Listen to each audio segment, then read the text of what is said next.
আমরা মাহফিলগুলোতে আসছি মূলত আমল শেখার জন্য, ঠিক কিনা? কিন্তু দুর্ভাগ্যজনক হলেও সত্য, অনেক মাহফিলে আমরা যাই, ঘন্টার পর ঘন্টা আমরা ওয়াজ শুনি, কিন্তু আমল আনতে পারি না। আমি কি ভুল বললাম? তারা বলেন। সম্মানিত ভাইরা আমার, আমি আমার মূল আলোচনায় ঢোকার আগে আপনাদের সামনে একটা প্রশ্ন করতে চাই। জান্নাতে যাইতে চান কারা কারা? জান্নাতে যাইতে চান? তাহলে আমি যেই হাদিসটা বলবো, এই হাদিসের মধ্যে জান্নাতে যাওয়ার জন্য একটা আমলের কথা বলা হয়েছে। কয়টা? তাহলে এই একটা আমলই করব, নামাজ, রোজা, হজ, যাকাত সব ছাইরা দিব। ব্যাপারটা কি রকম? এক এক হাদিসে আল্লাহর রাসূল এক একটা আমলের কথা বলে এটাকে গুরুত্ব আরোপ করেছেন। কথা কি বুঝতে পারছেন? আচ্ছা, তো আমি হাদিসটা যেটা বলবো, এটা মিশকাতুল মাসাবিহ হাদিস নামক, মিশকাতুল মাসাবি নামক হাদিসের কিতাবের কিতাবুল ইমানে 49 নম্বর হাদিস এবং মুসলিমের 64 নম্বর হাদিস। হাদিসটা আসছে আবু হুরায়রা রাদিয়াল্লাহু তাআলা আনহু থেকে। তিনি বলেন, আল্লাহর রাসূল সাল্লাল্লাহু আলাইহি ওয়াসাল্লাম বলেছেন, ওয়াল্লাযী নাফসি বিয়াদি, রাসূল বলেন, ওই সত্তার নামে কসম করে বলি যেই সত্তার হাতে আমার প্রাণ। বলেন তো ওই সত্তাটা কে? ওই সত্তার কসম করে বলি যেই সত্তার হাতে আমার প্রাণ। তিনি কি বলেন? লা তাদখুলুনাল জান্নাতা হাত্তা তুমিনু, তোমরা ততক্ষণ পর্যন্ত জান্নাতে যেতে পারবে না যতক্ষণ পর্যন্ত তোমরা পূর্ণাঙ্গ ঈমানদার না হও। তাহলে জান্নাতে যেতে হলে কি হতে হবে? কথা বলতে হবে, কি হতে হবে? ওয়ালা তুমিনু, এবং তোমরা ঈমানদার হতে পারবে না হাত্তা তাহাব্বু, যতক্ষণ পর্যন্ত তোমরা একে অপরকে ভালো না বাসবে। কি করবে? তাহলে শর্ত পাইলাম দুইটা। জান্নাতে যদি যেতে চাও ঈমানদার হতে হবে, পরিপূর্ণ ঈমানদার যদি হতে চাও একে অপরকে ভালোবাসতে হবে। এবার রাসূল বলেন, আওয়ালা আদুল্লুকুম আলা শাইইন, আমি কি তোমাদেরকে এমন আমলের কথা বলবো না, ইদা ফাআলতুমুহু, যদি তোমরা এই আমলটা করতে পারো, তাহাবাবতুম, তাহলে তোমাদের মধ্যে ভালোবাসা বৃদ্ধি পাবে। সুবহানাল্লাহ বলেন। তিনি সাহাবীদেরকে প্রশ্ন করলেন, ও সাহাবী, আমি কি তোমাদেরকে এমন আমল বলবো না যেই আমল করলে তোমাদের মধ্যে ভালোবাসা বেড়ে যাবে? যদি রাসূল এই কথা আপনাদেরকে বলতেন তাহলে আপনারা কি বলতেন বলেন তো? ইয়া রাসূলুল্লাহ, আপনি আমাদেরকে ওই আমলের কথা বলেন যেই আমল করলে আমাদের ভালোবাসা বৃদ্ধি পাবে। আল্লাহ রাসূল বলেন, আফশুস সালাম বাইনাকুম, তোমরা তোমাদের মধ্যে অধিক পরিমাণে সালামের প্রচলন করে দাও। সুবহানাল্লাহ বলেন। কথা মনে হয় বুঝেন নাই। তাহলে রাসূল বলেন, তোমরা ততক্ষণ জান্নাতে যেতে পারবে না যতক্ষণ না ঈমানদার হও। তাহলে জান্নাতে যাওয়ার জন্য শর্ত হচ্ছে ঈমানদার হওয়া। আর ততক্ষণ ঈমানদার হতে পারবে না যতক্ষণ একে অপরকে ভালো না বাসবে। আর ভালোবাসা কেমন করে জন্ম নেবে এটা কি তোমাদেরকে বলে দেব? যদি ভালোবাসা জন্মাতে চাও তাহলে তোমাদের মধ্যে অধিক পরিমাণে সালামের প্রচলন করে দাও। সুবহানাল্লাহ বলি। তাহলে আমরা কয়টা আমল পাইলাম? কথা বলেন রে ভাই। একটা আমল পাইছি। যদি সালাম বেশি দেন মহব্বত বাড়বে, মহব্বত বাড়লে ঈমানদার হতে পারবেন, ঈমানদার হলে জান্নাতে। তাহলে সালাম দিতে রাজি আছেন নাকি নাই? সম্মানিত হাজিরিন, এই সালামের গুরুত্ব কতটা এটা যদি আমরা জানতে পারতাম তাহলে অবশ্যই সালাম বেশি বেশি করে দিতাম। আল্লাহর রাসূল বলেন, মান বাদা বিস সালামি বারিয়ুন মিনাল কিবির, তোমাদের মধ্যে যেই ব্যক্তি প্রথমেই আসসালামু আলাইকুম সালাম দিয়া কথাবার্তা শুরু করে দেয়, ও আমার উম্মতেরা, মনে রেখো ওই ব্যক্তি অহংকার নামক বেদী থেকে মুক্ত হয়ে যায়। অন্তরকে যে কয়টা বেদীতে ধ্বংস করে দেয়, অন্তরের ক্যান্সার হলো অহংকার, অন্তরের ক্যান্সার হলো হিংসা, অন্তরের ক্যান্সার হলো তাকাব্বুরি, অন্তরের আপনার কি বলে ক্যান্সার হচ্ছে হাসাদ, অপরের ভালো কিছু দেখতে না পারা। এই হিংসা, অহংকার, তাকাব্বুরি এইগুলো শুধুমাত্র সাধারণ মানুষের মধ্যে না, বরং আমাদের আলেমদের মধ্যে আরো অনেক বেশি। সম্মানিত ভাইরা আমার, আল্লাহর রাসূল বলেছেন, তোমাদের মধ্য থেকে যেই ব্যক্তি প্রথমে সালাম দিয়ে কথা শুরু করবে ওই ব্যক্তি অহংকার থেকে মুক্ত হয়ে যাবে। আরেকটা হাদিসে রাসূল বলেন, লা ইয়াদখুলুনাল জান্নাতা মান কানা ফি কলবিহি মিসকালু হাববাতিন মিন খারদালিন মিনাল কিবির। যে ব্যক্তির অন্তরের মধ্যে সরিষা পরিমাণ অহংকার থাকবে ওই ব্যক্তি কোনোদিন জান্নাতে যেতে পারবে না। নাউজুবিল্লাহ বলেন। তাহলে আমরা জানলাম অন্তরের মধ্যে যদি অহংকার নামক ব্যাধি থাকে তাহলে আপনি জান্নাতে যেতে পারবেন না।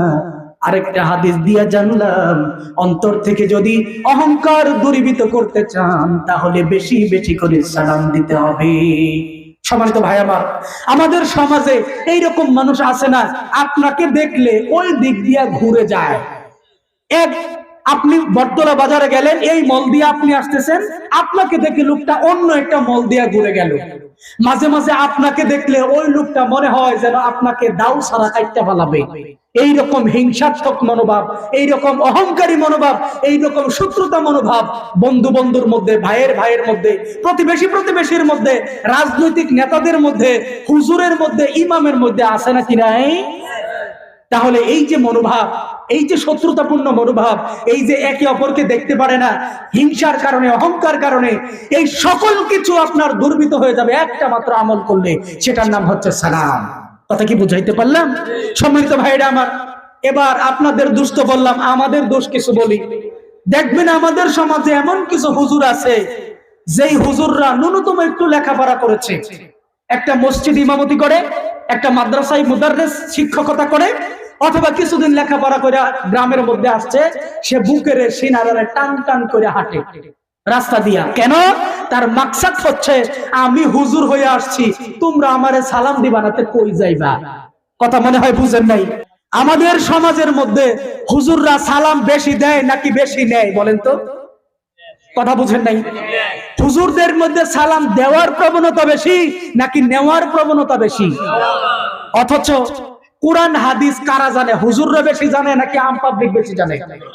হুজুররা জানার পরে সালামের এত এত ফজিলত জানার পরে হুজুররা যদি আমল না করে তাহলে সাধারণ পাবলিক যাবে কোথায়? আমাকে একটু বলেন তো ভাই। প্রিয় ভাইয়েরা আমার, আল্লাহর রাসূল সাল্লাল্লাহু আলাইহি ওয়াসাল্লাম বলেন, আসসালামু ক্বাবলাল কালাম।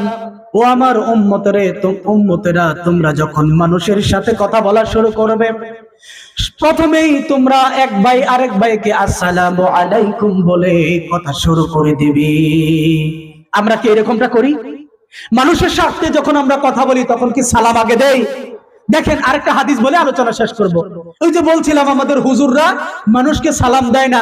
আমাদের দেশের একটু যদি ফাতি নেতা হতে পারে, পার্টি দল ক্ষমতায়, চেয়ারম্যান ক্ষমতায়, মেম্বার ক্ষমতায়, লগে একটু ঘুরে ওই রকম যদি একটু হতে পারে, যদি একটু ক্ষমতাশালী হয় তাহলে তারে আর পাইকে না। আপনি যদি তাকে সালাম না দেন তাহলে দেখবেন কোন এক সময় আপনারা বিভিন্ন ফেসের মধ্যে ফালায় দেয়। এইরকম নেতা আছে না নাই? সম্মানিত ভাইরা আমার, আনাস ইবনে মালিক রাদিয়াল্লাহু তাআলা আনহু থেকে হাদিসটা এসেছে, ওই কিতাবুল ঈমানের মধ্যেই আসছে।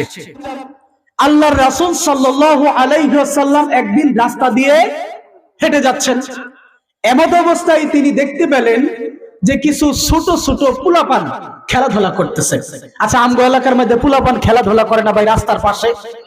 এইরকম রাস্তা দিয়ে আল্লাহর রাসূল হাঁটার সময় মাররা আলা গিলমানে, আল্লাহ রাসূল ছোট ছোট বাচ্চাদের পাশ দিয়ে যাচ্ছিলেন, ওয়াহুম ইয়ালআবুন, এবং তারা মাঠের মধ্যে খেলাধুলা করতেছিল। কথা কি এই পর্যন্ত বুঝতে পারছেন? আনাস ইবনে মালিক রাদিয়াল্লাহু তাআলা আনহু বলেন, আল্লাহর নবীজি একদিন রাস্তা দিয়ে হেঁটে যাচ্ছেন, তিনি দেখতে পেলেন ছোট ছোট বাচ্চারা রাস্তার পাশে একটা মাঠের মধ্যে খেলাধুলা করতেছে।